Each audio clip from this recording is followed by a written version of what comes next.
Bismillahirrahmanirrahim. Welcome to eLab. Today we are going for lesson 6 which is collection of data. तो आज हम collection of data की बात करेंगे, ठीक है। अगर हम स्टैटिस्टिक्स को प्लूरल सेंस में जब डिफ़ाइन करें तो प्लूरल सेंस में मैंने आपको बताया था कि प्लूरल सेंस में हम सिर्फ कलेक्शन ऑफ डाटा की बात करते हैं, ठीक है। तो चलें, ये हमने एक चीज़ डिस्कस की ताकि आपको रिवाइंड हो जाए, ठीक है। अच्छा, अब आपके पास कलेक्शन ऑफ डाटा है, उसमें आपके पास बेसिकली डाटा कलेक्शन के आपके पास टू रिसोर्सेज हैं, प्राइमरी रिसोर्सेज और सेकेंडरी रिसोर्सेज, ठीक है। प्राइमरी रिसोर्सेज आपके पास कौन से होते हैं कि आपके पास कोई भी डाटा है जो किसी इंडिविजुअल ने या फिर कोई बिजनेस ऑर्गेनाइजेशन है या रिसर्च ऑर्गेनाइजेशन है या आपके पास कोई फेडरल गवर्नमेंट या प्रोविंशियल गवर्नमेंट है या फिर आपके पास कोई भी न्यूज़पेपर या मैगज़ीन एजेंसीज़ हैं, ठीक है। ये सब जो ऑर्गेनाइजेशंस हैं अगर इन ये डाटा को कलेक्ट कर रही हैं, ठीक है, डाटा को कलेक्ट कर रही हैं और हो सकता है कि वो इनको पब्लिश भी कर रही हैं, ठीक है। ज़रूरी नहीं है कि डाटा पब्लिश हो, ऐसा भी हो सकता है कि वो पब्लिश ना हो, ठीक है।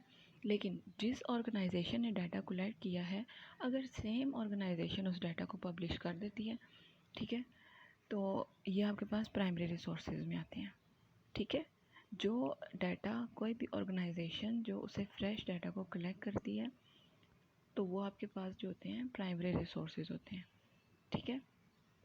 लेकिन सेकेंडरी रिसोर्सेज आपके पास क्या होते हैं कि आपके पास डाटा कलेक्ट किया किसी भी ऑर्गेनाइजेशन ने, ठीक है, डाटा आपके पास कलेक्ट किया है किसी ऑर्गेनाइजेशन ने और उसको पब्लिश किया है किस सम अदर ऑर्गेनाइजेशंस, ठीक है, कि एक ऑर्गेनाइजेशन ने आपके पास डाटा जो है वो कलेक्ट किया है और उसको पब्लिश किया है किसी और ऑर्गेनाइजेशन ने, तो वो आपके पास सेकेंडरी रिसोर्सेज आएंगे, ठीक है। सेम ऑर्गेनाइजेशन डाटा कलेक्ट कर रही है और पब्लिश कर रही है, वो आपके पास प्राइमरी रिसोर्सेज हैं। अगर दो डिफरेंट ऑर्गेनाइजेशन है, एक ने डाटा को कलेक्ट किया एक ने पब्लिश किया, जब दो ऑर्गेनाइजेशन इन्वॉल्व हो जाएंगी तो वो आपके पास सेकेंडरी रिसोर्सेज हो जाएंगे, ठीक है। तो नेक्स्ट आपके पास है डाटा टाइप्स। बेसिकली डाटा की टू टाइप्स हैं, प्राइमरी डाटा और सेकेंडरी डाटा। जिस तरीके से हमने प्राइमरी रिसोर्सेज और सेकेंडरी रिसोर्सेज को डिस्कस किया उसी तरीके से माइनर सा डिफरेंस प्राइमरी डाटा और सेकेंडरी डाटा में भी है। जैसे कि प्राइमरी डाटा में आपको शो हो रहा है कि ये फर्स्ट हैंड इन्फॉर्मेशन होती है, ठीक है। फर्स्ट हैंड इन्फॉर्मेशन का मतलब ये है कि आपने उसी टाइम उस डाटा को कलेक्ट किया है, ठीक है, फ्रेश, अभी उस डाटा को किसी भी और चीज़ में यूज़ नहीं किया गया, ठीक है। फॉर एग्ज़ाम्पल जैसे हम सेंसिस करते हैं तो पॉपुलेशन सेंसिस रिपोर्ट्स जो होती है ना वो आपके पास प्राइमरी डाटा में आती है, ठीक है, क्योंकि वो हमेशा डाटा जो होता है फर्स्ट टाइम जो है वो कलेक्ट किया जाता है, ठीक है।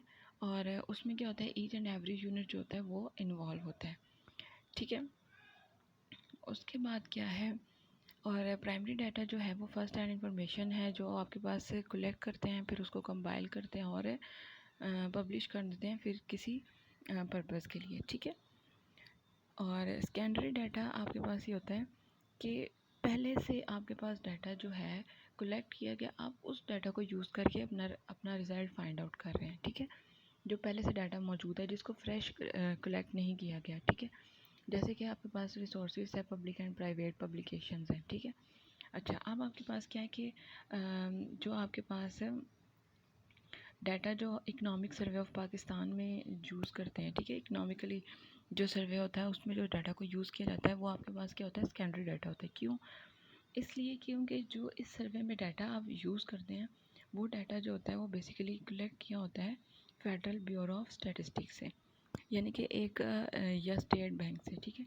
ये दो डिफरेंट इदारे हैं जो ये डाटा को कलेक्ट करते हैं और वहाँ से डाटा लेके इकोनॉमिक सर्वे के लिए यूज़ किया जाता है, तो वो आपके पास होता है सेकेंडरी डाटा, ठीक है।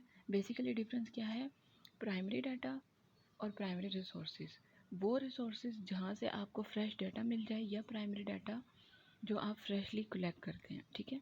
और सेकेंडरी डाटा जो डाटा पहले से कलेक्ट किया गया है और आप उसको किसी कंपनी से या किसी ऑर्गेनाइजेशन से लेके आप उसको अपने किसी भी प्रोजेक्ट के लिए या किसी भी काम के लिए आप उसे यूज़ कर रहे हैं, तो वो आपके पास होगा सेकेंडरी डाटा, ठीक है। होपफुली आपको लेक्चर जो है आज का समझ आ चुका होगा कि आपके पास डाटा टाइप्स क्या हैं और प्राइमरी डाटा क्या है और सेकेंडरी डाटा क्या है। ठीक है, तो अगर आपको वीडियो पसंद आए तो प्लीज़ आप इसे लाइक करें और इसे शेयर भी करें और हमारे चैनल को सब्सक्राइब कर दें। हाँ, और अगर आपको कोई क्वेश्चन है कोई भी, तो आप हमें कमेंट सेक्शन में करके बता सकते हैं, ताकि हम उसका जो आंसर है या सलूशन है वो आपको ज़रूर प्रोवाइड करें। ठीक है, नेक्स्ट लेक्चर के साथ फिर आपके साथ मिलेंगे। तब तक के लिए आप अपना बहुत